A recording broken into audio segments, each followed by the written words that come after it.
पोशाख the क्लथिंग hub मुंढा Selu आपल्या मनपसंत खरेदीसाठी पोशाख मुंढा सेलू पाथरी तालुक्यातील बांदरवाडा शिवारातील असलेल्या एका कॅनलमध्ये शुक्रवार 6 मार्च रोजी सकाळी 7च्या सुमारास एका अज्ञात तरुणाचा अर्धनग्न अवस्थेत मृतदेह पाण्यात वाहून आल्याच्या घटनेने परिसरात खळबळ उडाली आहे. बांदरवाडा गावचे पोलीस पाटील किशन वाघमारे यांनी घटनेची माहिती पाथरी पोलिसांना दिली. ही माहिती मिळताच पाथरी पोलीस ठाण्याचे पोलीस निरीक्षक लक्ष्मण केंद्रे, पोलीस उपनिरीक्षक माजिद, पोलीस कर्मचारी विष्णू वाघ, सुनील लोखंडे यांनी घटनास्थळी भेट दिली.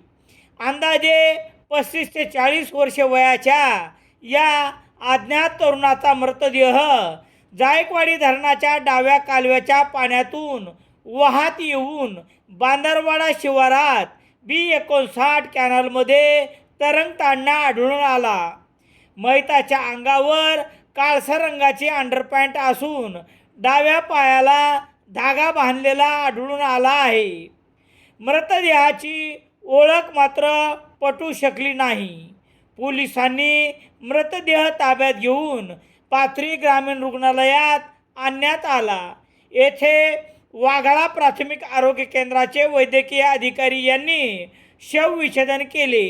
या प्रकरणी पाथरी पोलीस ठाण्यात आकस्मिक मृत्यूची नोंद करण्यात आली आहे. पुढील तपास पोलीस निरीक्षक लक्ष्मण केंद्रे यांच्या मार्गदर्शनाखाली पोलीस उपनिरीक्षक माजिद हे करत आहेत.